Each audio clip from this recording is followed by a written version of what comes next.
Hey everyone, welcome back to Trunk Talk. My name is Charlotte. And I'm Gabi. And this is the podcast where we talk about everything in the automotive industry, and we do it in the back of the trunk. Now, these episodes are always very much research and very educational and informative. That's definitely not what we're doing today. No, today's a little bit more of a story time, but maybe if you listen just right, you can pick up some info and know what not to do when it comes to winter driving, or pick up from our traumatic experiences. Yeah, pretty much. So this is basically hopping off of what we talked about last week. So if you want to learn about some winter prep tips and some winter driving tips, check out last week's podcast. Yes. If you want to hear some traumatic stories and maybe get some good laughs, listen to this week's. Maybe. Which we're going over some of our winter driving horror stories, or some of our favorite and least favorite things that have happened to us while driving in the winter. And some of them aren't exactly about winter driving, more so just having a car or associated with vehicles while it's also winter time. Because it's really broad, today's category. Honestly, this podcast is just about trauma. Shall we get into it? I think we shall. This one happened this past weekend, and today's Wednesday, so this happened on Saturday. This one's a little fresh, guys. And if you guys were here right now and you were looking out this window, you'll notice that there's no snow, there's no ice, there's really nothing relatively wintry happening outside right now, because the temperature has changed so drastically in just a few days. Absolutely. So Saturday, it was freezing cold, it was negative, and it was raining where I live. I live in Hamilton-ish. I'm not giving my exact locations. Anyway, I just recently moved into a new place, and part of that comes with getting new furniture. We have a lot more space now and a lot more rooms to fill. I found this couch on Marketplace. Looking back, it's not even a nice couch, and it was totally not worth it for what we went through. I think it's nice. I think it's cute. Yeah, it's great. We're going to have to re-dye it. There's so much work that has to go. It is yellow. It was a $250 couch. I thought this was a great deal. Anyway, I was talking to a lady. She said she's in Kitchener. Kitchener is probably about an hour from where I live right now, but it doesn't take you on any highway to get there. So no real plowed roads, if that makes sense. A lot of hills, bumps, divots, bends, winds, and it's single lane for a lot of the driving. So I drive a Kia Forte, not exactly the most Facebook Marketplaceable vehicle when it comes to cargo. Big pickups. Yeah, but my dad, he has a pickup truck. It's a two-wheel drive Chevy. My grandpa also has a two-wheel drive Chevy. My dad's is an 08, my grandpa's is an 11. So we have these two beautiful rear-wheel drive pickup trucks, probably on stock tires. I can tell you there's not a lot of life on those tires right now. From 2011. From 2011. Can't tell you the last time my grandpa has ever serviced his truck, because he's not one that actually believes in servicing his vehicles. This is already getting really good. So my dad's driving his pickup truck, I'm driving my grandpa's, I have my boyfriend and my best friend in the car with me. So we've got a little bit more weight on us than my dad does. And for backstory, just so you guys get the full picture, my dad has a CDL. He's had it since he was a teenager. He drives heavy machinery almost every single day. He's driven anything under the sun, really. He's a professional driver, let's say that. So we start driving, we get out of Hamilton, the rain turns into snow, the winds are blowing. I'm talking, it was very, very, very strong winds. We're on those country roads, and we see a little bit of powder or snow on the road, and we think, okay, that ain't nothing. Let's keep trucking. we keep driving. I have the radio pretty quiet because I'm focused right now, you guys. And out of nowhere, I'm in front of my dad. I feel no connection to my rear tires. I'm on the accelerator very gently. I'm not, of course not flooring it. We're driving a little bit under the speed limit, but there is no connection to my rear wheels. I've lost traction. This vehicle is essentially, I'm sailing. I'm on a sailboat. The wind is taking us. We're just steering and hoping. We start going downhill. Everything's okay. I'm not on the throttle, but I'm also not on the brake. That's probably the worst thing you could do at this point. And then we start going uphill. Vehicle starts chugging along just a little bit. And once we reach a flat, the back end of my truck slides out. We fishtail. I look in my rear view. My dad's also sliding out. I don't feel so bad. I know it's not driver error. I know we've hit black. It's the elements. But we've hit black ice. Yeah. And if you guys don't live somewhere that experiences winter conditions, black ice you can't really see, and especially when there is a coat of fine snow on top of it, it's pretty much invisible, and there's not much you can do when you are driving on black ice. If there's no grip, there's no grip. Even your tires can't save you in that situation. And all-wheel drive can't save you. 4x4 can't save you. You just kind of got to steer and pray. So we're sliding. Eventually we get to the area where this lady's house is, where the couches are. There's snow in the boxes of our truck, and this is a fabric couch, not leather. Delicious. I'm really regretting my choices. It's snowing, it's raining, it's all of the horrible elements. I love wet couch. Yeah, the box of the truck is wet. Anyway, my dad and my boyfriend lift the couches into the box. I have 2 sections of the couch in my box. My dad has 1 section, so he's already, again, operating with less weight. We start driving back home. Again, it takes us on a very, very country-esque road, lots of winds. We go through roundabouts. If you know the Kitchener area, it's roundabouts everywhere. They don't believe in intersections and stop signs. It's just roundabouts. When I tell you, we Tokyo drift around these intersections, around these roundabouts. I kid you But not. how fast were you going? We were a whopping 20 kilometers per hour, you guys. Mind you, everyone else is driving slow, so it's not like we're sticking out like a sore thumb. But what's going on in the cabin of the truck versus what's happening to everybody else's car? Terrifying. My best friend in the back closes her eyes because she doesn't want to see the vehicle sliding. Yeah. She's praying. My boyfriend has complete faith in me, I think. And he's shaking in his boots, okay, you guys? And me, my face, I'm trying to remain as calm as possible because I know if I freak out, I'm going to steer the wrong way and we're just going to end up in the ditch. 1 minute you're on the road looking at the scenery, next minute you're in the scenery looking at the road. And I don't want that to happen. The worst part of this drive, however, it was in Kitchener. I don't know the name of the street, but we slide our way towards a downhill. And this downhill, it has a sharp wind to it. I'm doing hand gestures as if you guys can see what I'm doing, but this is a podcast. Good. But it's got a sharp wind towards the bottom. And it's a pretty steep gradient, so it's a very steep hill, you know what I mean? I get to the tip before the decline, before the slope, and I think to myself, there ain't no way we're going down this hill and making it. We can go down this hill, it just won't be on the road. Do you know what I mean? We're going to slide off of it. But as soon as I come to a complete stop, I start feeling the truck slip, and the truck has decided it is going down the hill. I decided against it, but the truck is already on its way down. While I'm just on the ride of my life, I notice to the right that a couple vehicles have already slid off this hill. You see the tire tracks, you see the debris from previous crashes. It's so bad. And mind you, this is only like 2 p.m. But 2 p.m. in the winter, it gets dark an hour after that. It's dark at that point. So a couple people have already slid down this hill and crashed. And that was really reassuring for me. Really reassuring. So we make it down towards the bottom of this hill. There's an intersection at the bottom, stop sign intersection. Mind you, it's completely dead. There's nobody there, no pedestrians, no cars. So obviously we can't make it for the stop sign. I put my hazards on and I just hope that people kind of get the idea that I can't stop. And we made it. My dad made it. But literally 10 minutes from home, you know how people say accidents usually happen close to where you live? My dad slides into oncoming traffic. And I was still fine. Again, I was leading ahead of him. My truck was okay. But my dad was literally on the opposite side of the road, fishtailing, trying to maneuver his vehicle back into the correct lane.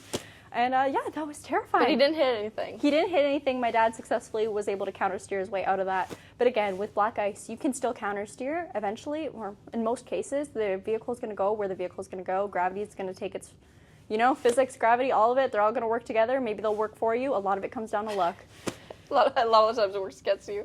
But anyway, we got the couches back. Couch is too big for my place. So I had to get rid of the middle section. That's my winter. So bad. And this happened again this past weekend. Gabby was telling me this yesterday. I'm literally sitting there with my jaw on the floor, and I'm like, yes, the price of everyone that you love was $250 for a yellow couch. Yeah, my boyfriend, my best friend, and my dad, they're worth $250 yellow couch. Yeah. Without the middle section. Priceless. Yeah. But the couch is okay. Yeah, the couch is fine. It looks cute. It's funny that you mentioned Facebook Marketplace, because I also have a Facebook Marketplace winter driving story. Wait, you guys, wait for the summary at the end of this podcast, because we really broke down the problems and how we could have avoided all of these. I fear it may be Facebook Marketplace. All right, we love Facebook Marketplace. So let me set the stage for you guys. It was Valentine's Day. Oh, how romantic. So romantic. And I just remember that day. I don't remember what happened, but I had a really, really rough day at work. So I came home. I was already kind of not doing well. Jackson and I, we were going to go out for dinner. And then I found this mirror on Facebook Marketplace. It was $35. And I'm like, hey, this is on our way to dinner. Why don't we, can we go and pick it up? So I messaged the girl. She's like, yeah, that's perfectly fine. It's still in the same, county. It's just more so in the country. So we head out. It starts to snow, but it's not snowing crazy. It's just snowing a little bit. It just looks very pretty, very whimsical. Ooh, Valentine's Day, so romantic snow. And we're driving, and at this point, we're taking my husband's car, which is a 2014 Kia Forte. Sweet ride. So it is front-wheel drive with snow tires, don't worry. So we were driving, we turned down this country road, and we turned to the driveway. And the driveway, it is a pretty steep slope. And how the driveway works is you go up it, and then there's like a loop that connects it, and the loop kind of leads you to the front door, and then you drive around to exit. One of them fancy driveways. One of them fancy. But the thing is, that loop is also on an incline. So until you're at about the top of the loop, the crest of the loop, that's the only part when you start actually coming down. Okay, yeah. It's all going upwards. So You're painting this picture very well. Thank you. It's a podcast. So anyways, we drive up, we stop about like maybe the first quarter of the loop, we park, everything's fine. Knock on the door, grab the mirror, pay this lady who's very, very nice, and get the mirror, hop back in the car.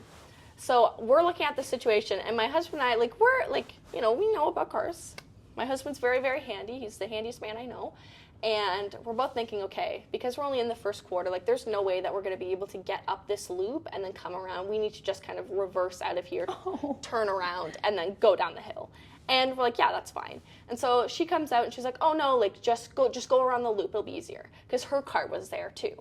So, and we didn't, obviously we don't want to hit anyone's car, but we thought we could do it. Anyways, we start driving. We're going up this loop.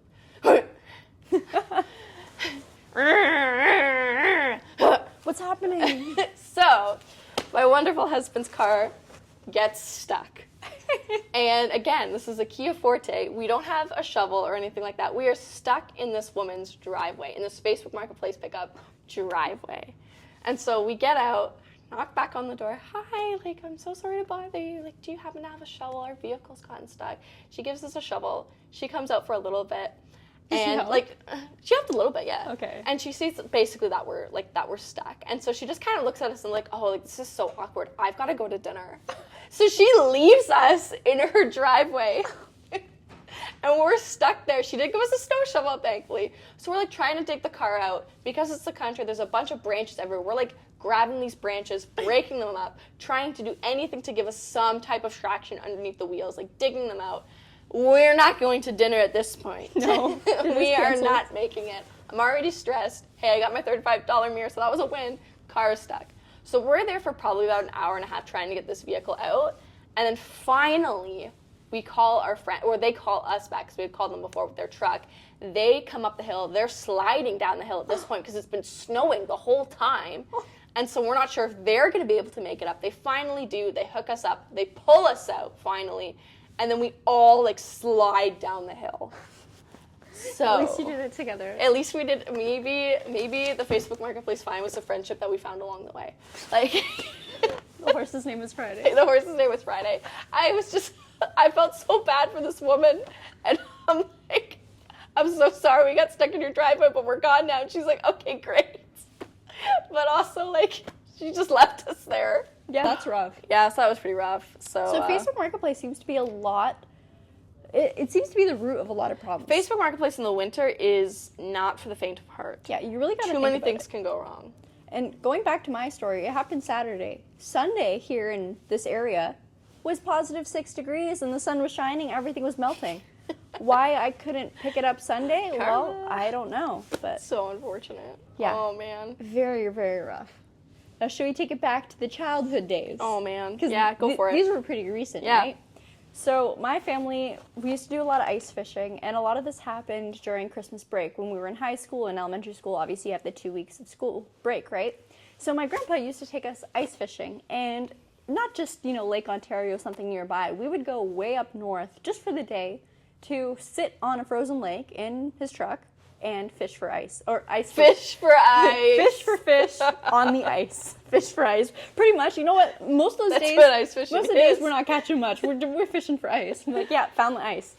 So my grandpa typically parks his truck, of course, weather permitting and thickness of ice permitting, on the actual ice. So the lake, the frozen pond, whatever it may be. So we drive up there, and this happened to be the lake that our old cottage was on, which is about 2.5 hours up north. We get stuck on the driveway for the launch, where most vehicles drive up onto the ice. Now, this wasn't a typical stuck situation. It was absolutely horrible, and there was also a tree trunk underneath my grandpa's truck. Did we have any shovels? No, but we had ice fishing equipment, and a lot of that was actually empty buckets. So empty buckets that my grandpa likes to use for cement. And mini sticks. If you guys are unfamiliar with mini sticks, it's like hockey sticks, but miniature. But miniature, very small. You play hockey on your knees, basically. Yeah, it's hockey when you're a kid. My brother and my cousins, they all played hockey. So that's the backstory of why there's mini sticks in the truck. So, all of the grandkids grab a mini stick, and our grandpa makes us dig out his truck while he tries forwards and backwards, rowing the boat, just trying to get that truck out of the way. And then after that, we still had to sit on a frozen lake for hours to catch literally nothing. But if there's one positive thing about this ice fishing experience, one of the dogs of the people that lived on the lake, I have to show you the video after, he used to always wander over to our cottage. He wandered over to us while we were parked out on the ice. Just to hang out. Aw, he knew you needed it. I then realized it was only because we had food on us and he was just begging. Never mind. But that was pretty traumatic. I don't like shoveling. Not a fan of the cold. I do like fishing. Mix them together. I was happy but also unhappy. Fair enough. That is my ice fishing, truck digging, mini sticks using experience. I feel like for me, when it comes to childhood, it's less about driving and getting stuck and more so about like what would happen. So if you guys have been watching our channel for a long time, then you know that Pat, he's the dealer principal here at Brantford Kia. He's also my dad. So when you grow up and your parent owns a business, let alone a car dealership, if there's a snow day and you're a kid, this happened while I was a kid. Yeah. It's not a snow day for you. You are showing up to the dealership. You're clocking in. You are brushing snow off cars. And you are also in the plow. Yep. Now, I was not driving the plow, but my dad would literally take me and my sister, and we would have to go and help clear the lot. And that's what we did on our snow days. Now, the same thing, and I think back to maybe 2 years ago, we got a really, really bad snowstorm, and it was our first one, and it was actually a bad one. Yeah. So a lot of the employees that are here are from out of town, like from Hamilton, like Gabi. Me. And so a lot of people called in. No, not me. Instead, I get the reverse. I get the call from my dad. It's probably like 6 a.m. He's like, hey, I'm going to come pick you up in half an hour. And I'm like, oh, okay, I'll see you soon. So he picks me up. Is he taking me out for breakfast? And No. Guys, can you guess what we were doing? We were plowing the lot. We were moving cars. We were plowing the lot. We were taking all the snow off of them, moving them back again. That way we can get all the snow. And basically, I was in service at that time. All of our service appointments were canceled, except for one. One person showed up. And Trooper. I gave them an all-wheel drive loaner car with snow tires on it. And I was like, best of luck. Good for you. Yeah, have But fun. there's literally like 3 employees there, and my dad and I were 2 of them. So I'm like we're not getting anything done today. No. Nobody came in except for that one service customer. So yeah, I guess it is a good thing that someone was there. Yeah. But yeah, you don't catch a break. You don't get to use the snow day excuse, unfortunately. I think it's definitely worth noting that if you hate removing snow off your own personal vehicle in the winter, You're gonna hate working at a car dealership. you're gonna hate it so much because all those, and we're in Southern Ontario, so we don't even get that much No. snow, especially in retrospect to some of the more Like northern. Sault Ste. Marie, yeah. But even things like berry dealerships, They got a big dump. Yeah, they significantly get a lot more snow than we do. And we're here complaining about it, but it's horrible. We laugh about it. Yeah. It's a, like if you don't laugh, you cry type of situation. Yeah, definitely. definitely. But yeah, cars are... If we could skip working at a car dealership in the winter, that'd be great. Now our bay gets freezing cold whenever we open the doors. Yeah, But it's fine. That's why I'm wearing a jacket to film a podcast indoors. It's freezing in here. I'm okay. Yeah, and there's not even snow on the ground, so it just feels crazy. And yeah, and then on the topic of dads, I think a lot of my, I don't want to say trauma because this was actually a lot of fun when I think about it. My dad, he used to have a heavy Chevy, so a 3/4 ton, I think it was an '04 Silverado, and he typically didn't work in the winter because he's in construction machinery, so if there's any sort of inclement weather, it's typically, they're not working. Yeah. So he used to pick us up and take us to school. Whenever they would plow our street, they plowed all the snow into the cars parked on the side. So that our cars literally used to be blocked in with snow. And this was back when I was a kid, when we seemed to have a lot more snow than we do now. We did. A lot more. So I can't tell you how many times that truck was caked in snow. He would clean off the windows, clean off the top, clean off the box, whatever. But he wouldn't clean off what was around the wheels. He would just break through it. bust through it. And like the truck would slide a little bit, we'd be rocking it a little bit. It was a lot of fun, but looking back, yeah, you shouldn't do that. 2 kids in the car. You probably shouldn't do that. Hey, watch this. Hey, you guys want to see something cool? Watch this. And all the times we've slid into our street, controlled slides, of course. Yeah. But Dad, if you're watching this, thank you for teaching me how to counter steer. I really needed it this past weekend. There was one last point I had, and it was about, this isn't even traumatic and it has nothing to do with driving, but all my cars have had sunroofs, and I love using my sunroof. Don't always remember to close it. Can't tell you how many times I've walked back into my car and there's snow inside my cabin. That's so funny. On my driver's seat, because I am not so smart sometimes. But it is what it is. So unfortunate. Snow melts. It turns into water. Yeah, and then you got water. Yeah, that is all. But thank you guys so much for watching. Again, you probably didn't learn anything, but maybe you enjoyed You learned it. about us. You learned, unfortunately. You learned about us, you learned about our family, you learned about our life. The horse's name was Sorry, Friday. the horse's name was Friday. But we will see you guys next time. Thank you so much for watching. Bye. Bye.